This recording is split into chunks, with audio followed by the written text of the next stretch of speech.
Debt is a four-letter word for most people. There are many people in my position, so-called financial gurus, who say live totally debt-free. And there's other people who say cut up your credit cards. And that's good advice for certain types of people. So you should definitely cut up your credit cards if you don't know, you can't control your spending. You should definitely. But I don't know how people live without credit cards. I don't know how you can check into a hotel, rent a car, or go shopping and go out for dinner, but you should cut up your credit cards if you're a shopaholic. That's good advice. And the other thing about debt, there's good debt and bad debt. So this is going to be the lesson today, is there's good debt and bad debt. And if you only have bad debt, which I classify student loan debt as bad debt, the main reason it's bad debt is because it's the worst possible type of debt. You see, if I get into trouble as a businessman with debt, I can declare bankruptcy and I'm clean. But the trouble with student loan debt, you can't do that. It hangs around your neck for the rest of your life. So if you're a student, you shouldn't take on student loan debt unless you absolutely 100% guaranteed that you will commit to graduating.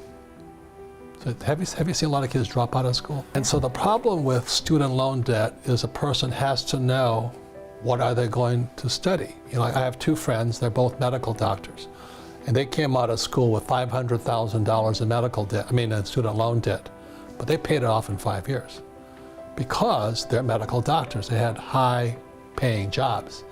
And so they delayed having families and all this, and the whole objective was to pay for becoming a doctor. But I think you have friends who have no idea what they're going to school for. Like I think I said earlier, is that my classmates were making like $110,000, $120,000 a year, which is not much money. Mm-hmm. But for my generation, if I made $20,000, that was a lot of money. Do you know what I mean? It was just out of proportion. So we were the highest paid graduates in the world, and my starting pay was about $47,000 a year. My classmates were making 3 times as much as me. But it's a choice we make. I didn't really want to do what they did. Yeah. So I had to join a labor union. As ship's officers, we had to join the MMMP, Masters, Mates, and Pilots, which meant we were labor union guys. So labor union guys make more money. And nothing personal, but I don't want to be a union member. So I joined Standard Oil of California as a shipping officer, and then I didn't have to join the labor union. But I only got $47,000 a year. That was the difference.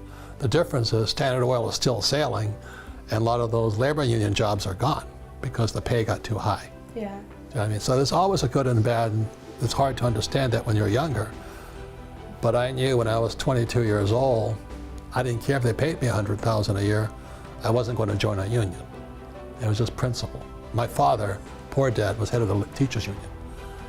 And from what I saw, I didn't want to be a teacher, and I didn't want to be a union member. So it was kind of youthful exuberance on things.